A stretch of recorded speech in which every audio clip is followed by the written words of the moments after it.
Okay, here I have a couple of the knives from my harvest batch. These are the knives that I've been making out of old farm equipment. You see here the stamp from some of the old plows. This is a shortened Viking sax. I had to cut the bottom part off because of cracks.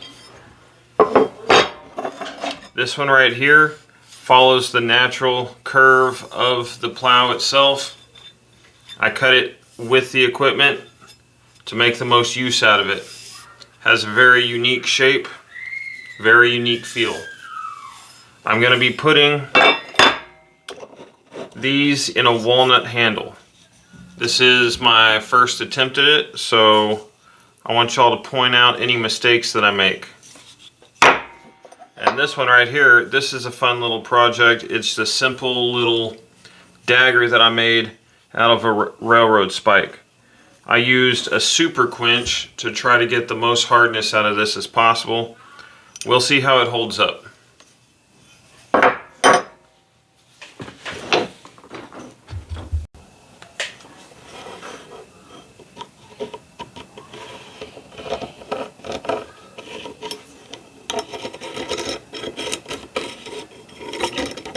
I plasma cut these knives out of 1/4 inch thick steel.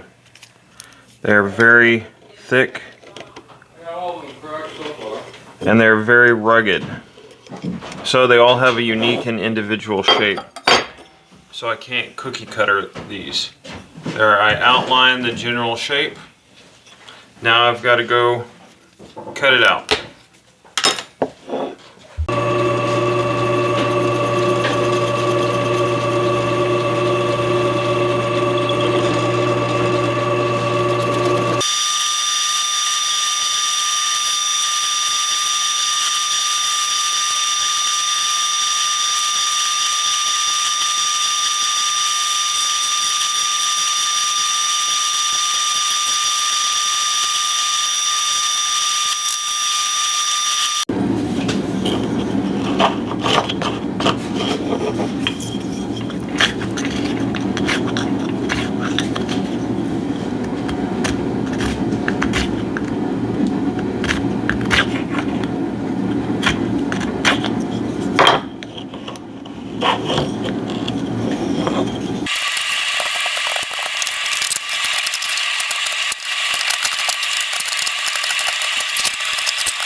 Okay, I finally got the scales hollowed out here. I've never done this before, and so it was challenging to say the least. I've got the brass rods for the pins. We're going to drill the holes. I've already got my holes pre-drilled here. I'm going to put them through the scales and then start gluing it.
Okay, here I'm drawing my line.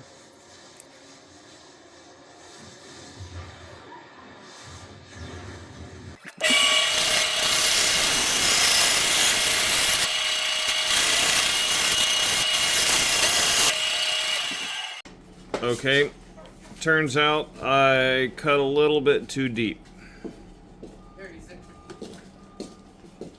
So I need to fill this hole.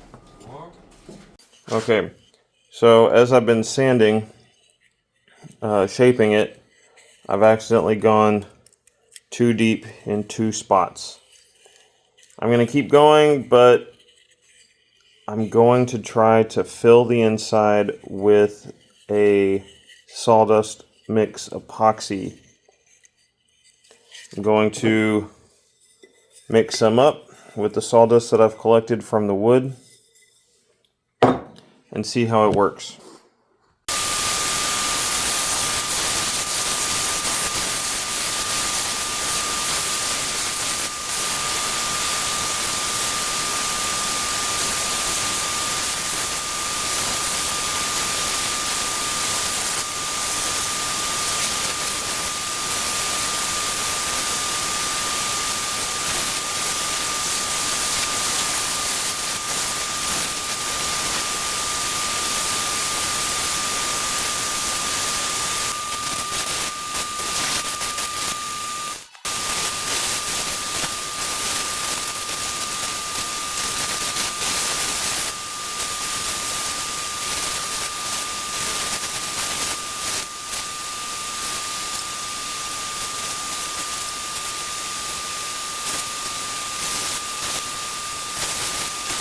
Okay, before I glue, I'm finishing up sanding. Gonna slowly work all the way up to about 400 or so.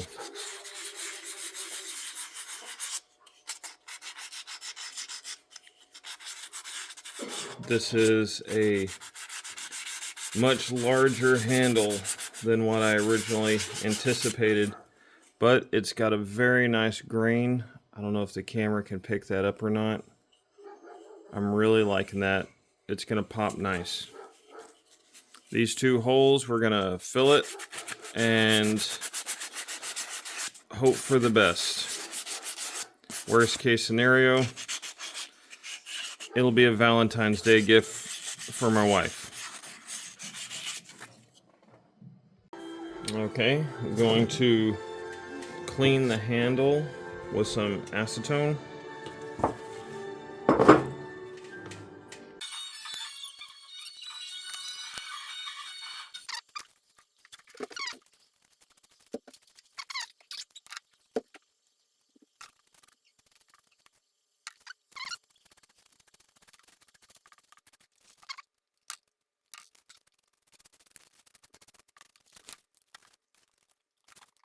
Okay.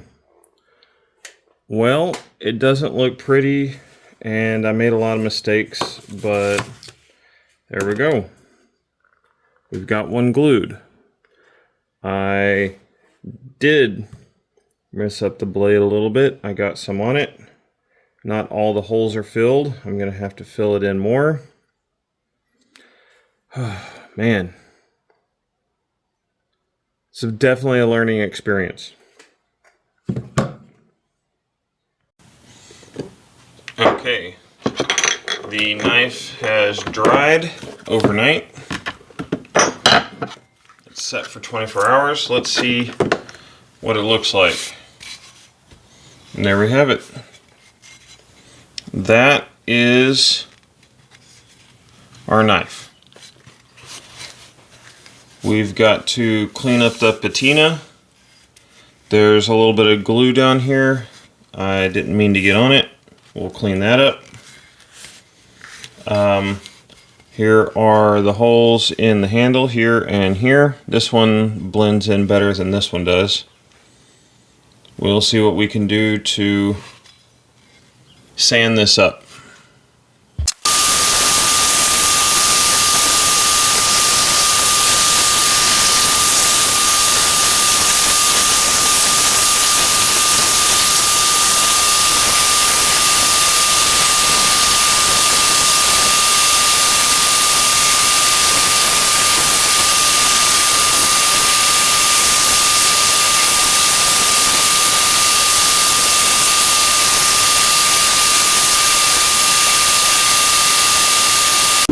Okay, I think I'm going to try to clean the glue off with acetone and try not to damage either the wood or the blade. I want to keep this nice patina here on the spine. This we're going to clean up with the final sharpening, but it should be good to go soon. There's a few problems I see with the handle I'm going to try to fix with a little bit of fine sanding by hand. That's why I've got these sanding pads here. They go up to a couple of thousand. We're not going to go that high. We might go 600 or so.